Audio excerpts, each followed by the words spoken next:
Bismillahirrahmanirrahim. Alhamdulillahi Rabbil alamin. As-salatu was-salamu ala sayyidina Muhammadin wa ala alihi wa ashabihi ajma'in. Amma ba'd. Assalomu alaykum va rahmatullohi va barakatuh.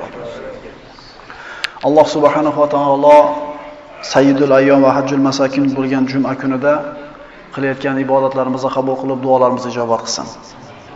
O'tgan darsda siz bilan bandalar tomonidan sodir qilingan gunohlar ularni hayotiga qanday bir natijalar olib kelishi haqida gaplashgan bo'ldik.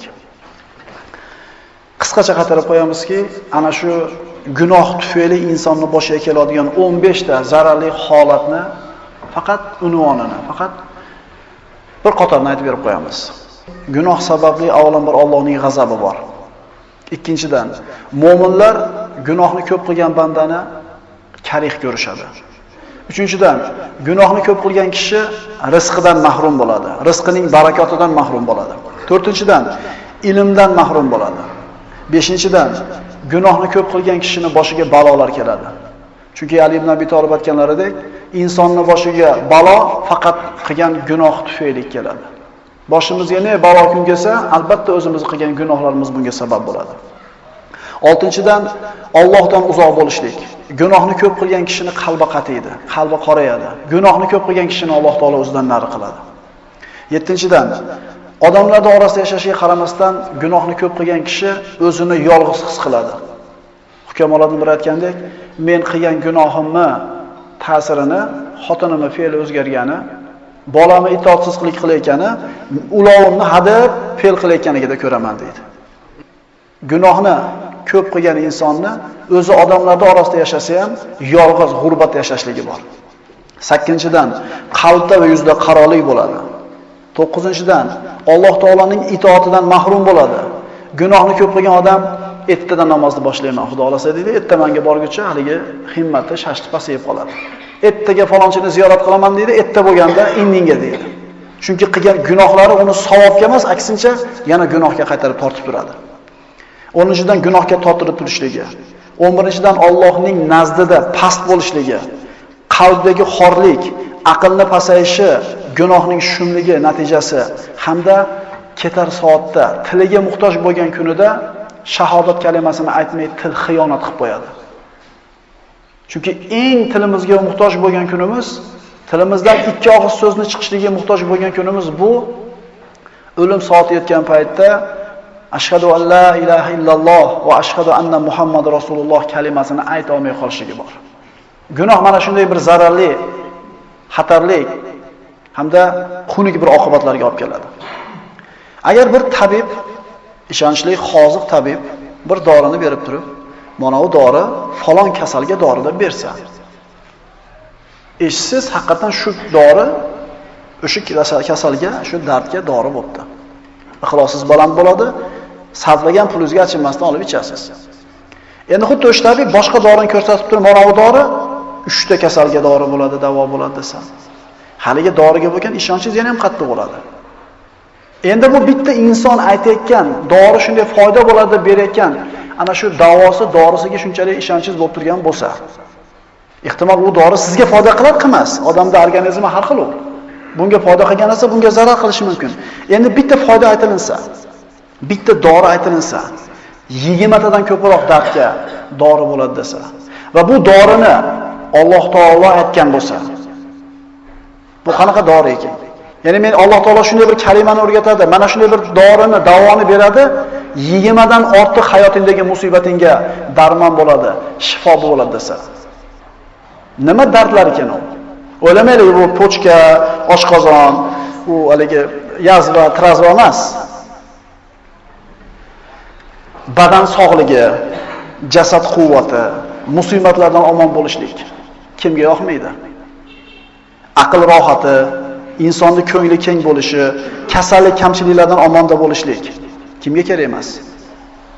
Qalb xotirjamligi, go'zal dunyo matosi, musibatlardan nari bo'lishi, baxtsiz hodisalardan omon bo'lishlik kimga yoqmaydi? 10 tasini sanadik. Mashaqqat va fitnalardan omon bo'lish, foydali yomg'ir, pokiza ekin, solih farzand kimga yoqmaydi? Halol mol dunyo, keng rizq, xatolarni o'chirilishi, hasanotlarni ziyoda bo'lishi, darajani ko'tarilishi va alal oqibat Allohning diydorini ko'rishlik kimga ham yoqmaydi?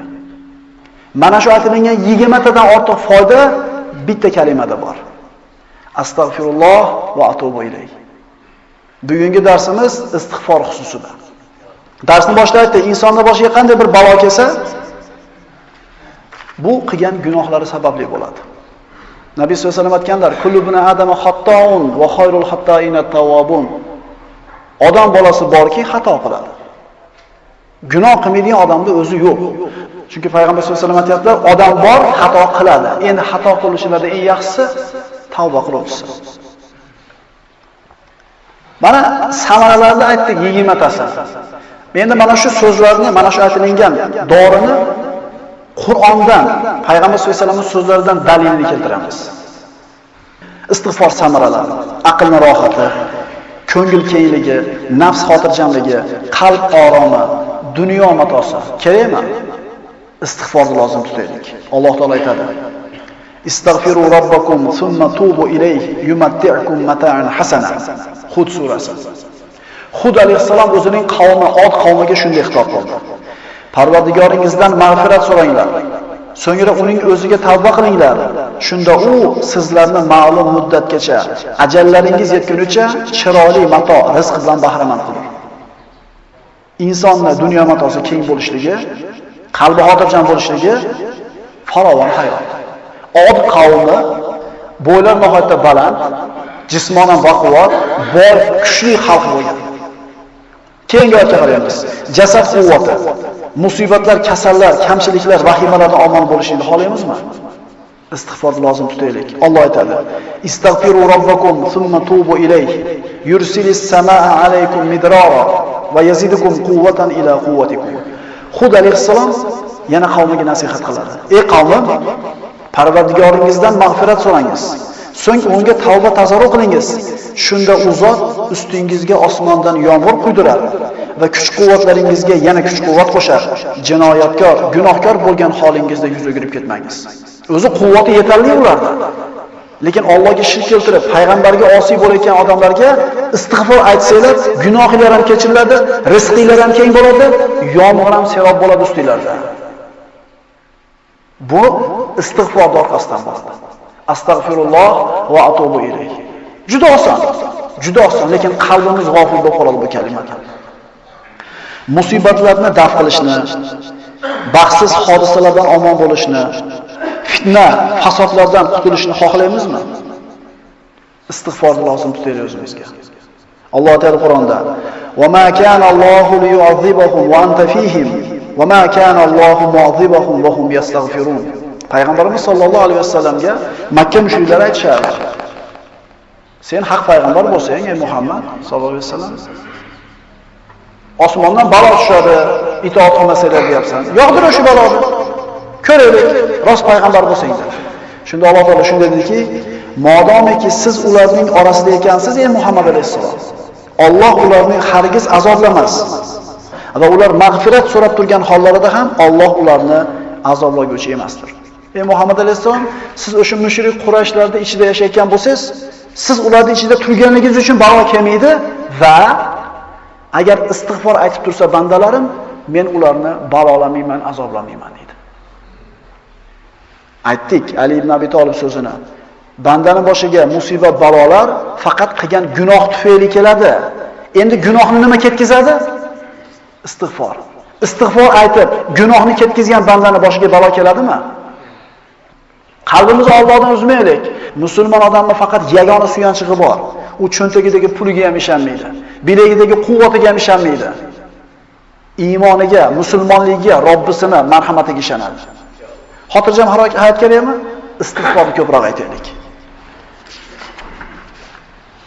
Foydali yomg'ir, pokiza ekinzor, solih farzand, halol mol, keng rizq kerakmi? Mana qaranglar, biror narsa qoldimi?